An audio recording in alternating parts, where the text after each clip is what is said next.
খুলনায় কয়েক ঘন্টার ভারী বৃষ্টিতে শহরের অধিকাংশ এলাকায় সৃষ্টি হয়েছে জলাবদ্ধতা।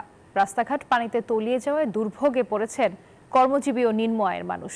আবহাওয়া অফিস বলছে, সোমবার দুপুর 12টা থেকে মঙ্গলবার দুপুর 12টা পর্যন্ত খুলনায় 83 মিলিমিটার বৃষ্টিপাত রেকর্ড করা হয়েছে। মাকসুদুর রহমানের পাঠানো তথ্যচিত্রের ডেস্ক রিপোর্ট।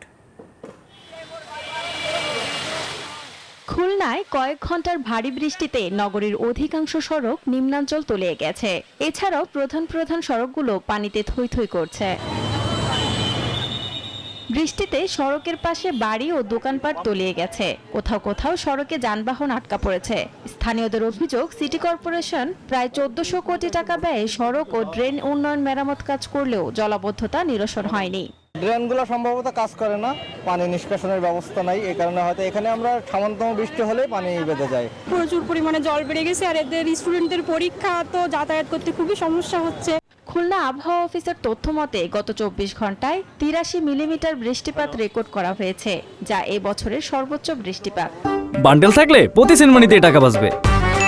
বিকাশ সেনমানি বান্ডেল কিনে জিতুন প্রতি লেনদেনে। অপরিকল্পিত অবকাঠামো উন্নয়নের কারণে জলাবদ্ধতার ভোগান্তি বাড়ছে বলছেন বিশেষজ্ঞরা।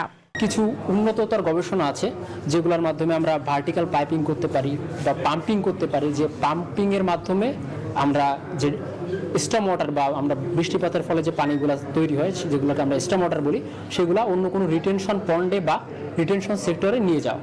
সিটি কর্পোরেশনের কর্মকর্তারা বলছেন, প্রকল্পের কাজ শেষ হলে জলাবদ্ধতা নিরসনের সুবিধা পাবেন নগরবাসী। কেসিসির তো চলমান, আসলে কয়েকটা কাজ তো চলমান রয়েছে। বিশেষ করে পাম্প ও স্লুইস গেট তো শেষের পথে, আমাদের 5টা সিভিল ওয়ার্ক হয়ে গেছে, এখন শুধু ইকুইপমেন্টস লাগাবে। আর একটা পাম্প হাউসের তো টেন্ডার হয়েছে, ওইটা হইলে আমরা আশা করতেছি তখন আর ম্যাক্সিমাম সমস্যা হবে না।